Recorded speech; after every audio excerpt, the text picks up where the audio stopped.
Fantastic. Thanks, everyone, for showing up. Good day to be here. We have some really exciting things that we're going to talk about today. But before that, I just want to kick it off with getting to know the crowd a little bit better. I'm going to be around all day, so hopefully get to talk to at least some of you one-on-one. But by raise of hands, who here has hands-on worked with Neo4j? Right. Sweet. Probably half, something like that. Who here has put Neo4j in production? Probably 5, 10%, maybe, something like that. Who here loves Neo4j? Oh, come on. Oh, come on. Yeah, all right. Perfect.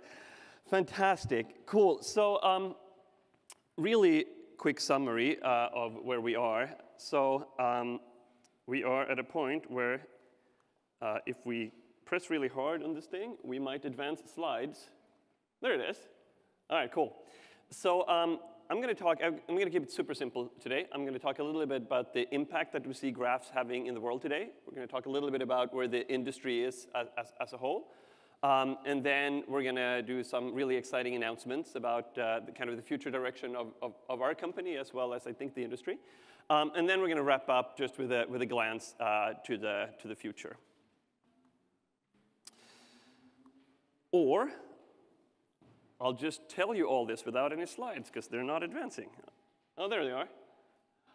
Cool. So I'm going to kick this off with 3 simple stories about the impacts of graphs today. The first story starts with this guy over here. It's very hard to see, but this is from a panel at Columbia University in New York, which maybe is the best journalism school in the world.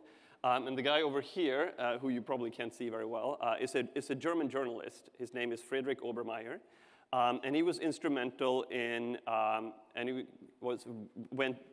became really famous in journalistic circles because of an investigation that he started 2-3 years ago.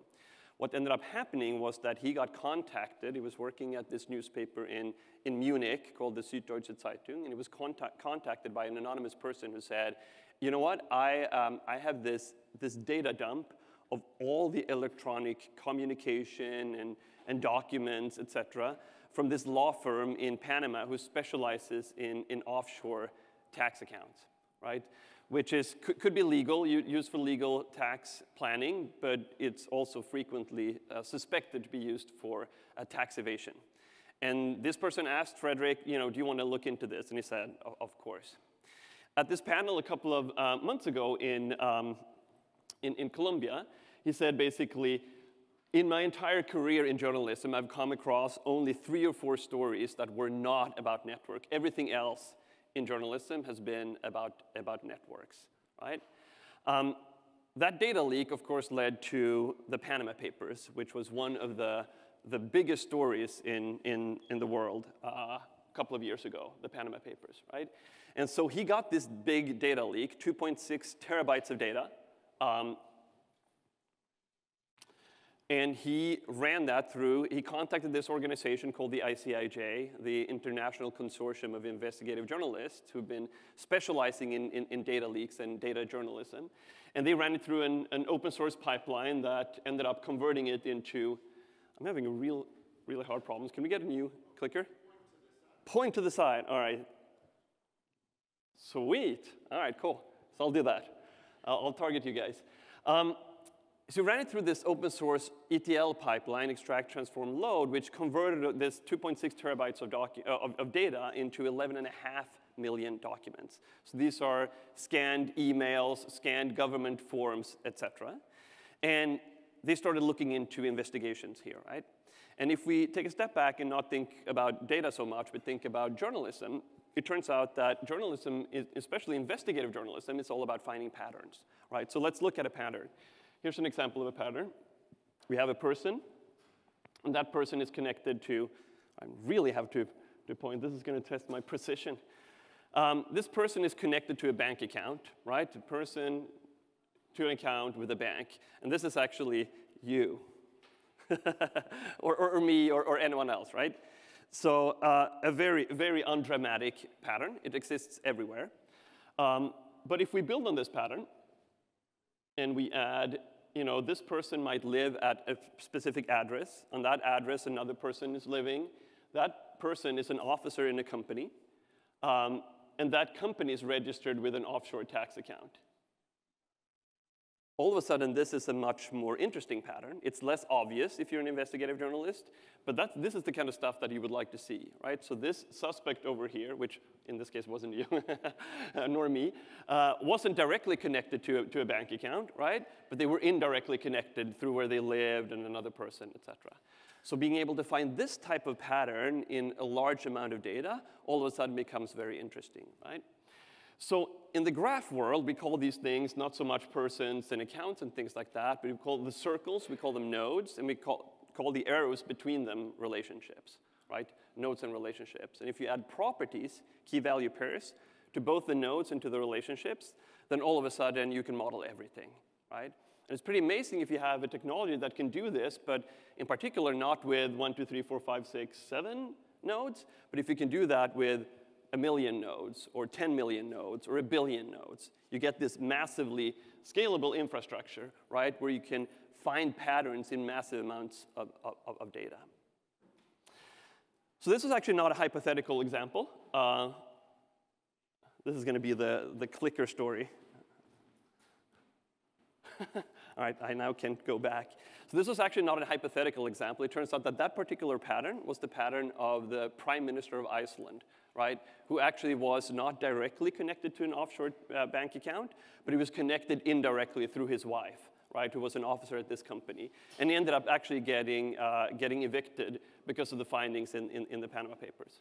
Right? So pretty dramatic effect. Subsequently, the Panama Papers investigation ended up getting the Pulitzer Prize last year.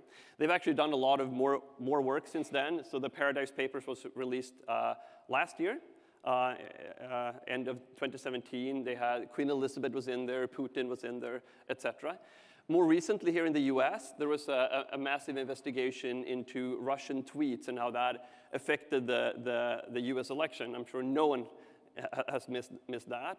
And one of the main things that was published was this investigation by NBC News, which used Neo4j to analyze these tweets. So this is an example of exactly that data set, the NBC tweets, 200,000 Russian Twitter trolls or suspected Russian Twitter trolls, all the tweets that they have. And this is a screenshot from Neo4j, and the funny thing is that this data is actually available right now on our website. We have a sandbox option where you can log on to neo4j.com, and you don't even have to download our product. You can just spin it up in the cloud. You're going to get the web interface, and you can get all the Panama Papers data, the Paradise Papers data, or you can look into the Russian Twitter trolls. So that's my first story about the impact that graphs is having right now, broadly on news, but even on democracy.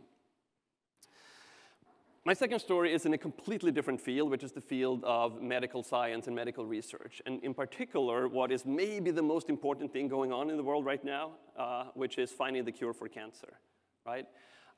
It turns out that when you're looking for cancer, that's a very multifaceted problem where you have a lot of moving parts. You have samples, you have trials, you have a lot of various segments of the population, you have individuals and their medical history, you have their lifestyle and their choices, are they smoking, non-smoking, etc. So you have a lot of moving parts, and all of these things are connected, right? So they affect and they influence each other, right? So it's a massively connected problem. The challenge is that if you look inside of any medical research institution, the database and their data architectures looks like this, right? So they have a lot of data, but it's all stored in silos, right? And not only is it stored in silos, they're using technology that is not good at representing how things are connected, right? So what if you then, instead of putting all this in silos, could take all this data, put it in a technology which is optimized for doing connections, right? All right, can we? Are you clicking? Is that what's happening? Oh, you're clicking. So every time I do this, you click. All right. Okay. Yeah. So that's why they're advancing so much. All right. I get it. So maybe I'll do this. How about I put this down and I'll just wave. All right. We'll do that. We'll practice this routine. All right. Now I'm gonna go. I want to go back. Back. Swipe back. All right. Perfect. Swipe forward. All right, swipe forward and forward. Sweet. So if you put all this data in the technology that can capture connections, not just in the data silos in themselves, but across data silos, all of a sudden you can do amazing things. So for example, there are researchers out there who take the page rank concept, which is used, of course, for ranking web pages and trying to predict which web page is the most likely that you're going to find the answer you're looking for.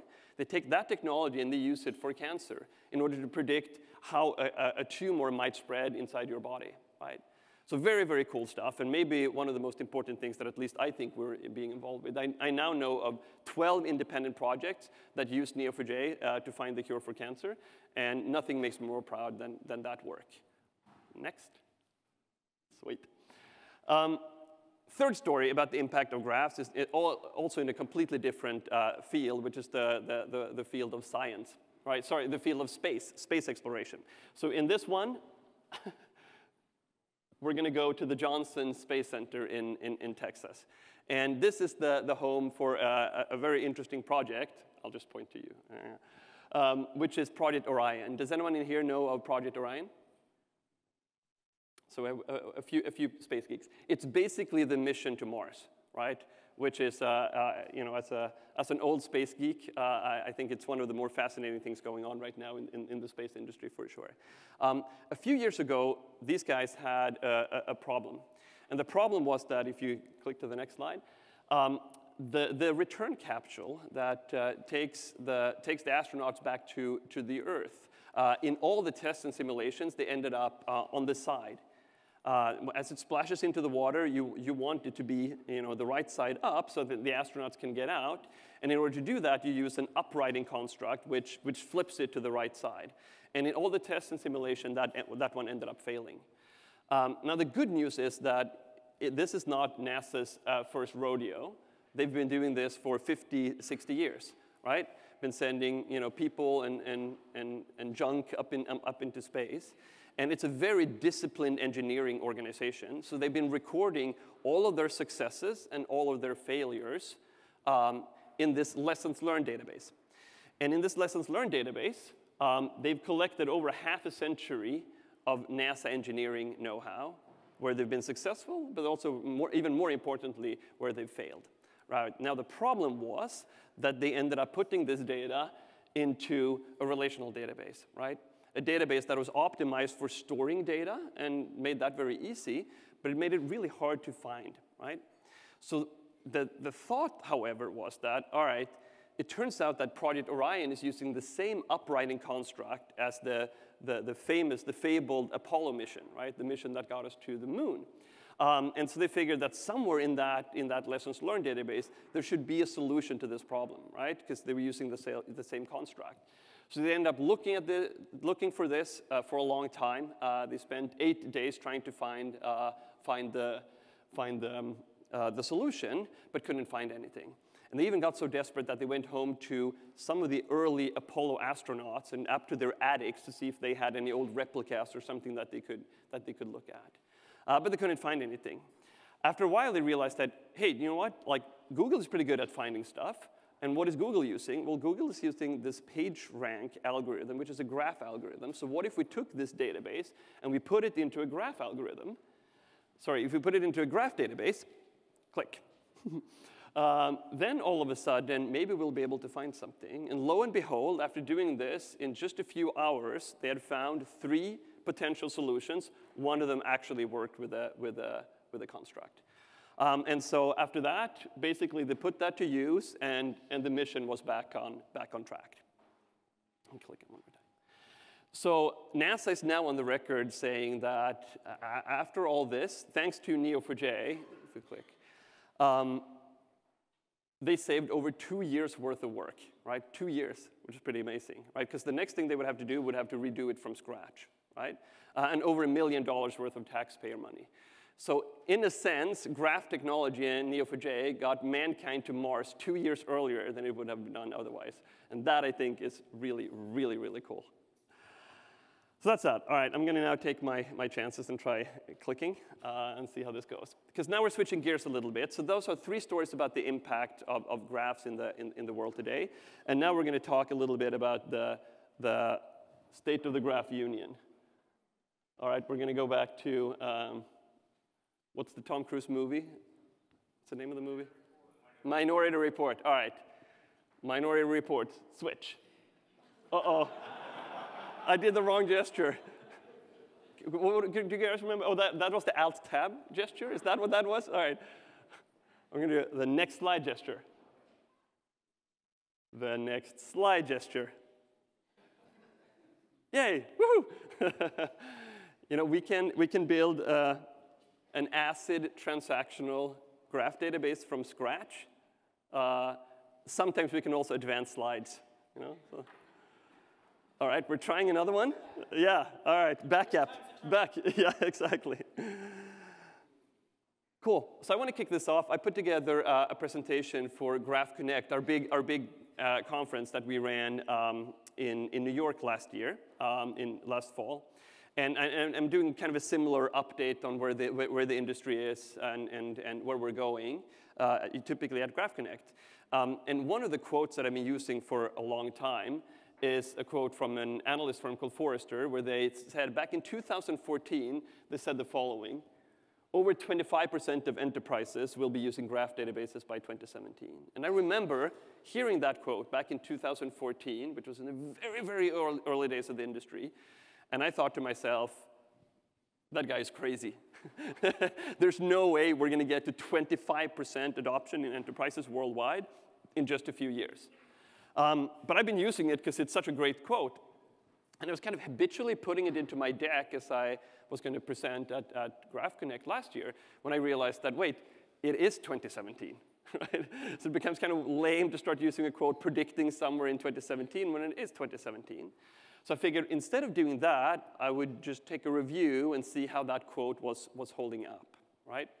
And just for context, if you look back in 2014, this is a chart from a site called DB Engines. And DB Engines, they map signals around new types of databases, so buzz around databases, right? So these signals are tweets that mention them by name, LinkedIn skills, page ranks, so Google searches, jobs, et cetera. And they look at how much buzz a database has, right? And they rank them by category. And if you look, what's amazing is that in 2014, graph databases started and has since been the fastest growing category in all of data, right? So the prediction came around here, kind of mid-2014. So clearly they were seeing that this thing is starting to take off. And we see that as well here at Neo4j. Here are some examples of customers that we have in a very wide variety of verticals, right? Software, financial services, telecom, retail, et cetera. In fact, we have over 250 customers today and tens of thousands of projects using Neo4j a few years later. As an example, if you look inside of retail today, 7 of the 10 biggest retailers in the world now use Neo4j. Almost half of the top 25 banks or financial services institutions use Neo4j, and the vast majority of all the top 10 software companies also use Neo4j today. So it's a pretty significant traction amongst a number of key verticals. And it's a truly global thing. Lance mentioned this up front. It's a global movement now, where there's been over 10 million downloads of the software in total. Last year, there were over 400 events like this about Neo4j worldwide. Think about that. That's basically 2 events per working day, right? Pretty amazing. And this event here today is run by us, but the vast majority of these are organized by just people who love the technology, enthusiasts around graphs in general, right? There are over 50,000 trained or certified Neo4j developers. How many in here are certified? One expert. Talk to that guy if you want to know everything about Neo4j. All right, awesome. So then, is Seattle tomorrow, Lance? It's not tomorrow. It's Toronto's tomorrow. Okay, so then I expect all of you tonight to go home, and the certification and the online training is online. So go, after this event, go home, take the training and certify yourself so that we can say that there are 50,200 trained and certified Neo4j engineers in Toronto tomorrow. And equivalent, over 50,000 meetup members worldwide for Neo4j. We're very focused on taking graph technology to the biggest companies in the world, the 7 of the 10 biggest retailers, et cetera, right? But our roots are, of course, in the startup community. We're a startup ourselves. And of course, here in San Francisco, you don't need to speak to the virtues of startups. How many here work at what you consider a startup? Yeah, probably half working in a startup, right? So one of the things that we launched a couple of years ago was this thing, we call it the startup program. And basically what that is that if you're a startup and you're under some amount of revenue or some amount of employees, then you get all of Neo4j Enterprise for free, right? So the entire commercial edition for free up to a stage, and then at an extremely reduced rate when you grow out of that. And we announced that a couple of years ago, and today we have actually over 700 startups enrolled in that program, which I think is really pretty amazing. Circling back then to that analyst quote around the 25% prediction. So the funny coincidence was that we did Graph Connect last year in October, and just a few weeks before that, Forrester, the analyst firm, released an updated version of that survey, of that report, where they had ended up surveying over 2,200 enterprises and asked about, do you use graph databases? What do you use them for? Do you plan to use them in the next 12 months? Those kind of things. And the conclusion that they came back with actually surprised me. So back in 2014, I thought the 25% thing was an absolute shock, right? I mean, that seemed just completely crazy. So the question is, where are we today? And it turns out that as of today, over 50,000 of the enterprise segment is using graph databases, which widely surpassed even what I believed was possible with graph databases. So I thought that was very, very cool. So what are all these companies using then? Well, at the heart of their data platforms for connected data is, of course, the database, right? And it's a graph database. And one way you can think of Neo4j is that it's like the Oracle for connected data or something like that, right? It's an OLTP transactional, ACID transactional database for connected data, right? That's one way of looking at it. And people are using that to build all kinds of amazing things, be it recommendation engines or fraud detection or identity and access management or knowledge graphs and whatnot. So some really, really cool use cases around it.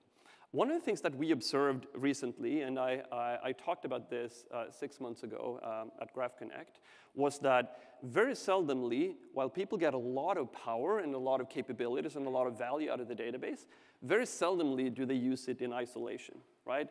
We typically live in an ecosystem of other technologies, be it a relational database, a data lake, Spark, Hadoop, et cetera.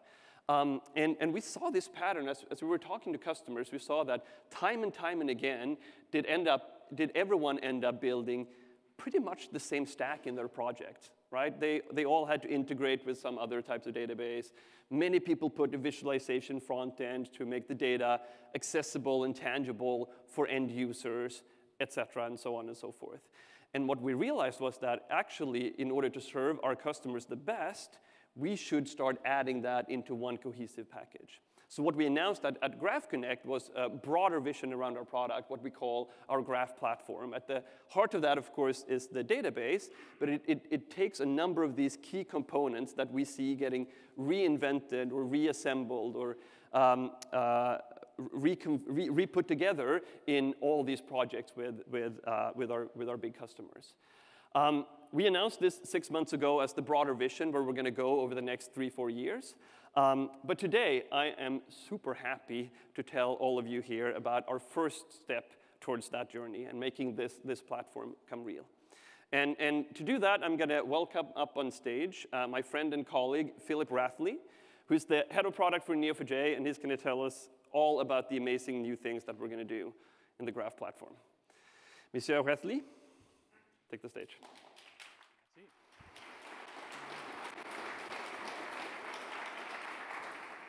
All right, thank you, Emil.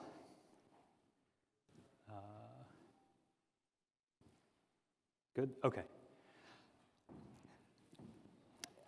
Last October, we announced a new version of Neo4j, version 3.3.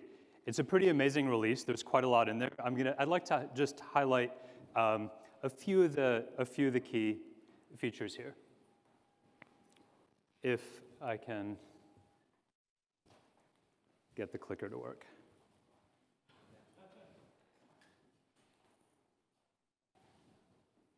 There we are. One of the advantages that we have with Neo4j is we own the entire stack.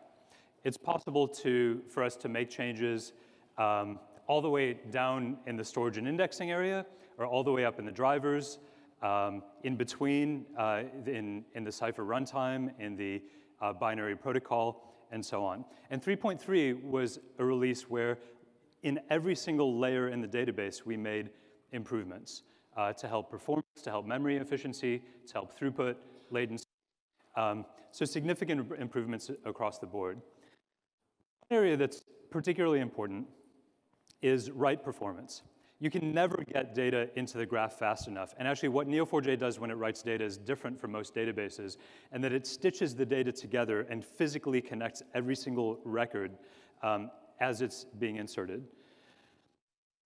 Last several years, with every release, we've had double-digit improvements in write throughput, write performance. And we've done this by making changes across different parts of the stack. This summarizes the changes up until Neo4j 3.3. And if you go back to Neo4j 2.0, which is a gap of 6 releases, about just under 3 years, there's been about a 700% improvement in write throughput and write speed. Another thing that's important more and more in these days is you have global applications that need to run in multiple data centers. And in Neo4j 3.2, just about a year ago, we added the capability of having lots of logic to be able to coordinate across multiple data centers and do tiering inside of a data center to minimize the data shuffled across the WAN and all sorts of cool topology features. And in the last release, as part of our ongoing quest to protect your data and protect your customers' data, we added intra-cluster encryption. The communication between the client and Neo4j has always been encrypted, but now the communication inside the cluster is also encrypted. And this joins a wide set of, there we go, no, of security features in, and you can see where it fits here. We also released a new tool for developers that changes the desktop experience when you're developing with Neo4j.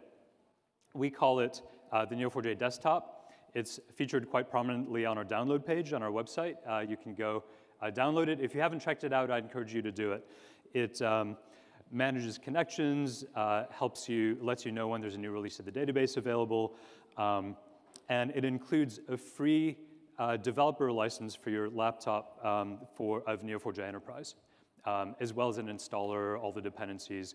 It makes it much, much more easy to develop with Neo4j.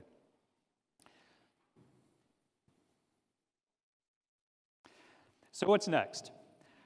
I'm pleased to talk to you today for the first time about a brand new release, Neo4j 3.4, and let's go into the features. We're always looking at what are the ways that we can make graphs more useful, to bring you new ways of imagining and solving new kinds of problems that you couldn't previously solve before. And so as we've been puzzling through this, we thought, what about spatial? All right, this, Emil, I feel your pain. Sorry, guys. All right, I won't do it now. and not this, right? Then we go back to the, to the desktop. Is geospatial features. So anyone here imagine that there might be some usefulness in combining graphs with geospatial? Perhaps useful? I mean, actually, geospatial is the original use case for the invention of graph theory. So it's a little bit funny that I'm here on stage, like, many years down the line, talking about adding geospatial. But we've done it. So Neo4j 3.4, other way. All right. So what we did was went to our colleagues in OpenCipher, asked them to design a new data type, which is a point function, asked them to figure out the syntax and semantics for how you'd express it in Cypher, went back to the kernel team, created a new specialized index optimized for geospatial queries, and then wired it all together all the way back up through the drivers.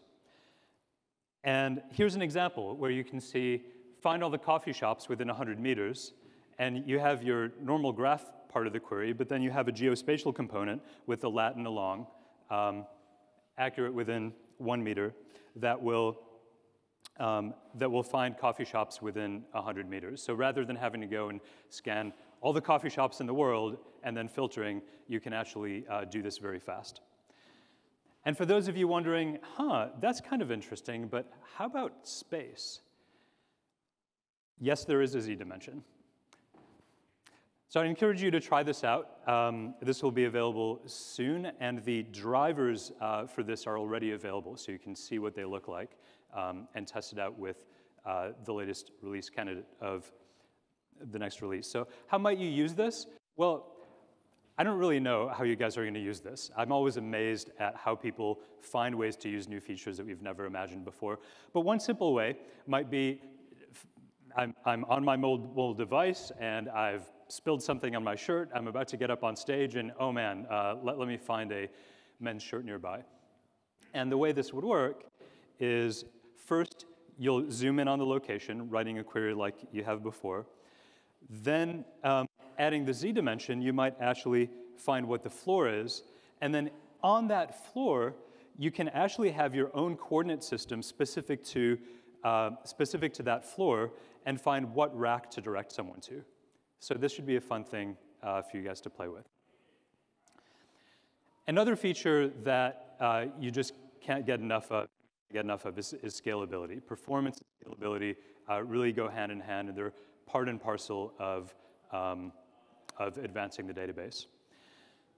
I talked about earlier, you saw a picture of Neo4j running in multiple data centers, and the way that works is a lot of the core magic in the kinds of performance you can get, you know, the 1000x performance improvements over other kinds of products, is that you're doing this highly in-memory kind of pointer chasing. And with the way multi-DC works is you might actually have cases where you have different data in different geographies that, from a regulatory perspective, can't be in the same place. You need to have the European customer data in Europe and US data in the US, for example. I have cases where you're building, if you're a startup, you might be building a SaaS application that's multi-tenant, where you want to be able to scale your multi-tenant application. So the next step we've taken with the Neo4j 3.4 release is to add multi-clustering. Multi-clustering looks like this. I can have any number of clusters coordinated together. You can tell the drivers how to connect to which cluster and have a number of disparate graphs where never the two shall meet. This, again, really useful for multi-tenancy, for geo-partitioning, and for right scaling for the right kinds of use cases. Next, I'm going to talk about performance. And in the last release, we focused mostly on write performance, a little bit on read performance. And what's been happening is, over the last year or two, the Cypher team has been working on the next big piece of Cypher optimization that's actually landing in this release. In 3.4, we have a new runtime for Neo4j Enterprise that's going to run with basically every query that you send it, that will allow queries to run substantially faster than before. And this kicks in for reads and for writes, but I'm going to show you the difference for reads. So if you use Neo4j 3.2 as a baseline, as I said, 3.3 improves performance a bit on the read side, not a great deal. But if I look at the benchmarks from our latest 3.4 release, and this is from a complex mixed workload, crush the graph with lots of parallel transactions simulating a website or a heavily used multi-departmental app, the performance is improved by 70% in that real-world mixed workload app. Depending on the query, mileage may vary. We're seeing improvements of somewhere between 30% and 200%. 70% seems to be about what you should be able to expect. So I really look forward to seeing how this shapes up for you. It should be a really, really solid ad. But we're not giving up there because writes are still important. So let's talk about writes. And if I want to supercharge my graph writes, there are a number of things I could do. Like there are all these parts of the stack that you saw earlier, all these green boxes. So where do I go? Well, the natural thing to do if you're an engineer is to go and profile. And I'm going to look at all the different components and see what are the slowest components so that I can go and improve those. Well, it turns out something we discovered is that there's a single component which is responsible for 80% of the transactional write overhead. So think about the impact of that. If you can fix this, what does that do for write throughput? And I'm curious, I posed this question last night at dinner. I suspect that most of you won't guess what this is. So I'll tell you what it is. It's actually index insertion. You're used to hearing about the graph part of the graph, and we don't talk very much about indexes.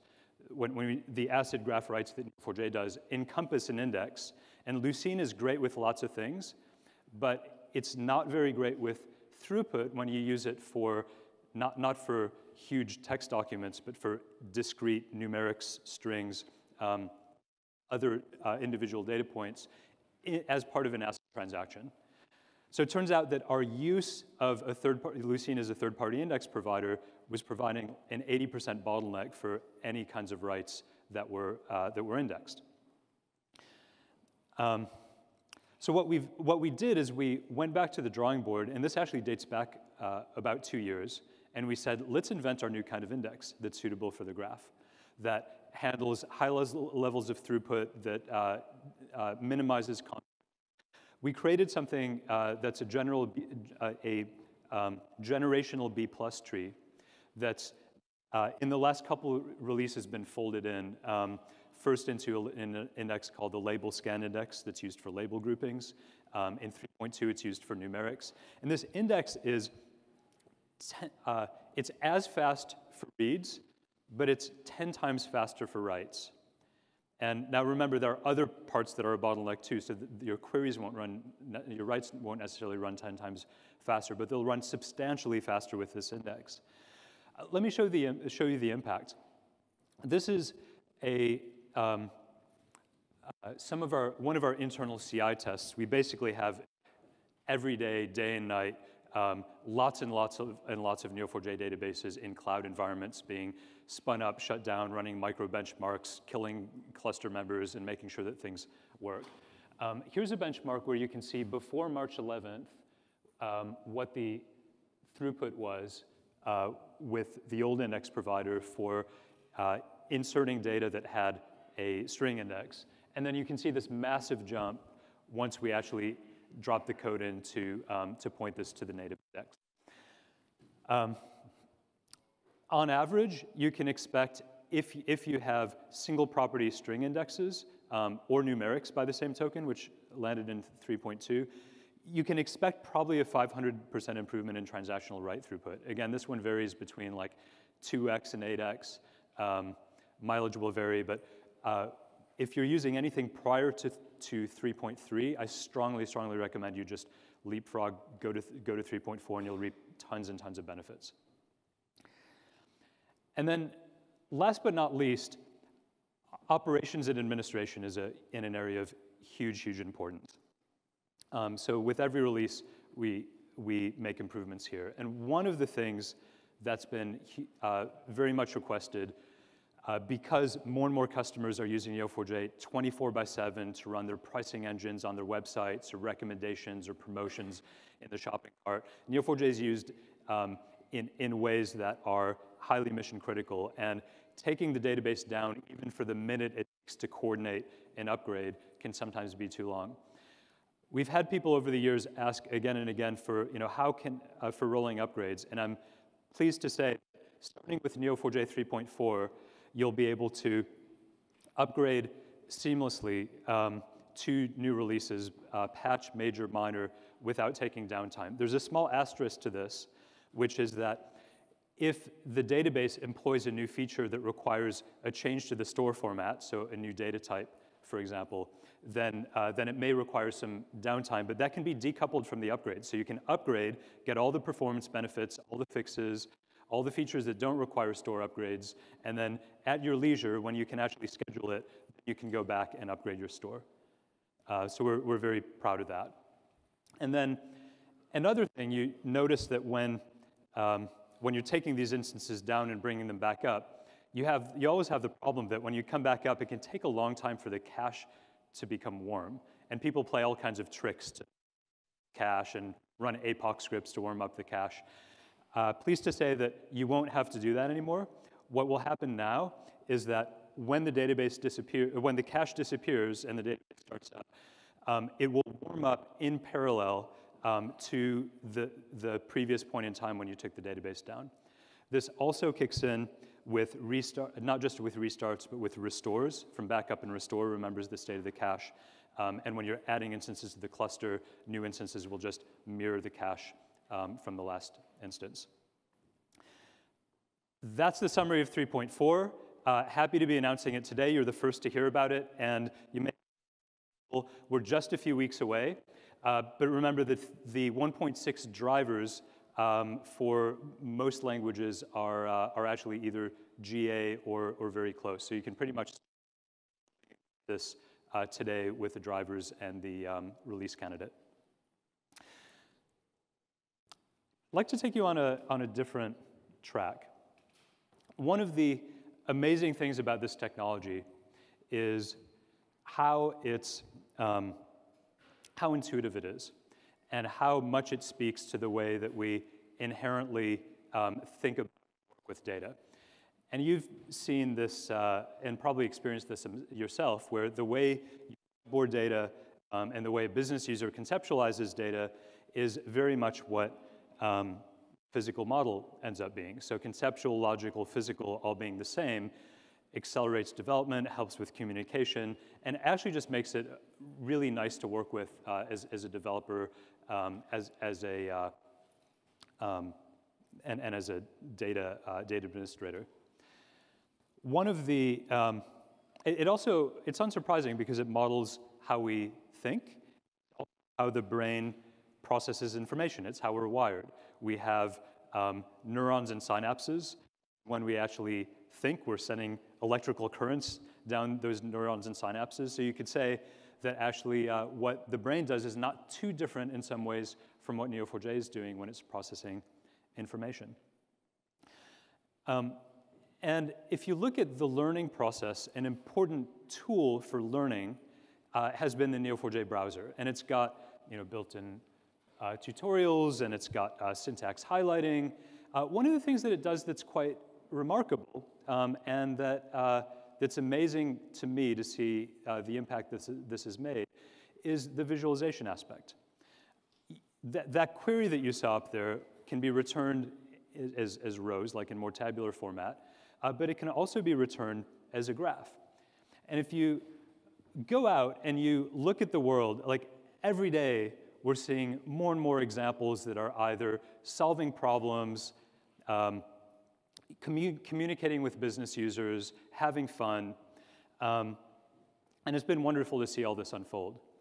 So perhaps not surprisingly, one of the top requests that we've gotten, that I've gotten, the PM team has gotten from users and from people inside and outside the company is, this is such a great thing, but it's limited to technical people. I need to write cipher code in order to actually engage with the graph. But when I take this visualization and show it to the business, they suddenly understand my problem and they want it. They like to use it for themselves. In fact, one of the things that's marked me is that people are able to learn about data just from its shape. I had someone tell me, I can recognize fraud just from the shape. Fraud has a shape if you visualize it in this way, and that saves lots of time pouring through spreadsheets and so on. And for the longest time, I would push back and say, nope, we're building a database. We're building a database, need to stay focused. But over the last year, we've had an opportunity to really grow the team and grow the company. And this has allowed us to invest in new products. And what I'd like to introduce today for the first time is a new product called Neo4j Bloom. Neo4j Bloom is a tool designed for non-technical users to explore the graph, to create insights, and help you interact and engage with data. It's built around the top things that we heard from you are important when interacting with graph data, is finding things, visualizing the small universe around it, and navigating. And I'm pleased to introduce my colleague, Stuart Laurie, who's going to show you a small demo.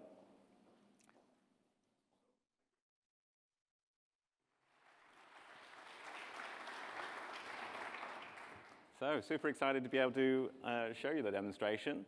And luckily, I'm not going to have the same issues with clickers that we've had, but I have my own problems, which is just making this demo work. So hopefully it's going to go OK. What we're going to start off with is a quick view into some data, pretty similar to what Emil described earlier, around fraud analytics and around people, social security numbers, bank accounts, credit cards. So if I was as a non-Cypher user, I'd be very interested in finding out who the account holders are and what their social security numbers are. So I can quickly come in here and type in a query like that. And as soon as we do, let's see. As soon as we do, we get that very similar Bloom effect that Philip just showed. So what we've got here is our universe of data that's loaded into Neo4j. And we've got probably about 8,000 or so users and their social security numbers on screen. It's very easy to kind of dive in and move around, so we can investigate this if we wanted to. And actually, one of the key things, especially around fraud patterns, might be people who share the same social security number. So people who've applied for accounts using that same ID, and therefore likely to be something wrong with something that you want to investigate. So really easy to get in there, start looking through the data. But of course, 8,000 things on a screen is pretty high. It's not something you necessarily want to go look at each one. So again, without using Cypher, what we can ask is the same question, and a not nicer question. Actually, give me the account holders that share a social security number with another account holder. And again, that's pretty straightforward to write. And now we get our universe of people that have accounts that share that social security number. So again, if we're looking at fraud analytics, then maybe this is just the set we need to look at. There's 72 nodes. This is where we start our investigation. We can also be much more specific. So instead of being generic and using the kind of structure of the graph to query, we can also say, I want to specifically look at a person. So we can come in, and we can say, actually, give me the people who are connected through a social security number to a specific person. And when we do this, I knew there was going to be something that went wrong. One more time. Third time is the charm always. There we go. You can get now into much more that discrete set of data. So we've gone from that pure macro view of like 8,000 nodes on screen into something very specific that you can now navigate around. And if we wanted to, we can come in and expand the group. We can see all of the relationships between these 4 people. And we can see, actually, that they share more information than we expected. So when they did the applications for accounts, they had social security numbers. We can see those in green. They also shared phone numbers, addresses. So you can see that this is forming a fraud ring for us. So that's one way of looking at it. If we wanted to dive in a little bit deeper into the people themselves, what we can also do is have a look at their properties. So again, just going straight into the properties that you've got available in Neo4j, and either looking at the properties themselves or moving around the relationships and the neighbors. So there's multiple ways of kind of moving around the data in Bloom. So from the pure search bar we saw at the top, through the side panels and tabs. But there's a lot of power still in Cypher. I mean, this is really powerful for users who don't need to know Cypher. But if you want to put some Cypher queries in there, that's totally possible too. So what we can do is actually save Cypher queries and make them available to the end user. So as a different view of this, instead of going point by point, I might actually be very interested in who are our high-risk individuals. That'll, of course, require I could spell. but we might be interested in a high-risk individual. So that's a saved search that's just kicking off a Cypher query in the background, and now it gives us all of the people that we've identified through the calculation to say these are high risk. And what we can do when we expand the nodes again is very quickly see that same pattern that we saw before. There's specific fraud rings in here. So 5 or 6 different groups of people all connected together through that shared information. So again, we've gone through kind of 2 or 3 different ways of visualizing the data. But often, even on the same data set, you might have very different ways of looking at it. So I might be very interested in who's connected to who via their IDs. Those are people I might need to target, investigate, see if there's any malicious activity going on there. What I also might want to do is look at different type of data. So in here, as well as the more application data, we've actually got different perspectives that we can save. So we can have a look at things like not just the accounts, but also the transactions. So if I come back here and do another save Cypher query, what I might be really interested in, especially for credit card fraud, is tracing back to a specific shop where that fraud happened, where someone skimmed the credit card or someone stole that information. So I might be really interested in looking at purchases from a specific shop. So what we're seeing here is actually the query being populated using parameters in Cypher. So it's been populated from the data, so we can look at purchases from a specific store, and then we might be interested to do that on a specific date. And again, what we have here is just the quick visualization of the graph. So we're limited in time for this demonstration, but really it's just to give you that idea that within one data set, you can have lots of different ways to explore that data. You can either use the non-Cypher version in terms of searching, or you can go in there and create your more advanced Cypher queries to back the search phrases.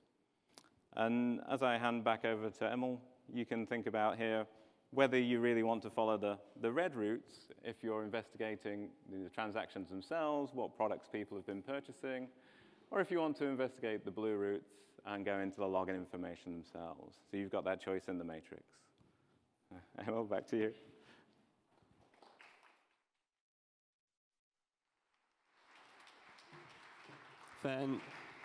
Fantastic. So I'm super excited about finally being able to talk publicly about this thing. So I think it's not an exaggeration to say that at least 80%, probably more than that, of the customers that I speak to, they say that at one point they've taken the Neo4j browser, they've printed it, and they put it on a wall, or they've handed it over to their manager or to the business to show what it is that they're doing. And they always get super excited because there's something really dramatic about seeing a graph visually. And now finally having a tool that can do that, which is seamlessly integrated with Neo4j, I think is going to be absolutely amazing. If you think this looked cool, please reach out to one of us. Go to the website, sign up. There's an early access program right now. It's going to be available in GA in June. So hit us up, chat with us if you find this exciting. Cool. So there's a lot of stuff we can say about the future, but one thing is very clear, which is that we're living in a very highly connected world, right? And it's only becoming increasingly connected every day. People are becoming more connected. Devices are becoming more connected. Everything's becoming more connected. And ultimately, data is modeling the real world. That's kind of the job of data. So as the world becomes increasingly connected, so does data, right? And that's a great thing, except the challenge with connected data is that it places a huge amount of tension on the traditional infrastructure, the relational database, which is good at a number of different things. It's an amazing piece of both computer science and engineering. I've always been, and I remain today, a huge fan of the relational database. But it's good for some things. It's not good for everything. And one area where it falls short is efficiently working with connected data. And as we live in an increasingly connected world, there's only going to be more of that type of data. When we set out to do this, if you click to the next slide, when we set out to do this, what is it now, 15, 20, like a long time ago, we felt that, all right, we had some kind of a very simplistic view of what I just said, which is that there is connected data today in the world. There's going to be even more of that going forward as the world becomes more connected. But we also just felt like, look, if you took a step back and reinvented a database from scratch today, what would it look like? And we looked everywhere for inspiration. We looked inside of other areas of computer science, but we looked even more broadly. And ultimately, and Philip alluded to this, we concluded that actually the best mechanism that we could figure out for working with data was right there. I'm picking on you again. Hi. and right there, which is, of course, the human brain, right? And Philip talked about like how the fact that it's neurons connected to other neurons with synapses, right? So something has already figured out that a really efficient way of storing data is this network abstraction. So my one and final kind of go-to for all of you, my homework that I want to give to everyone is, we're all graph people in here. What sets us apart from everyone else is that we value relationships, right? There's a lot of great databases out there. There's the relational database, there's the document databases and the key value stores and all those things, right? But ultimately, they don't work with relationships and don't work with connections. And so my mission to you is, don't be document people today.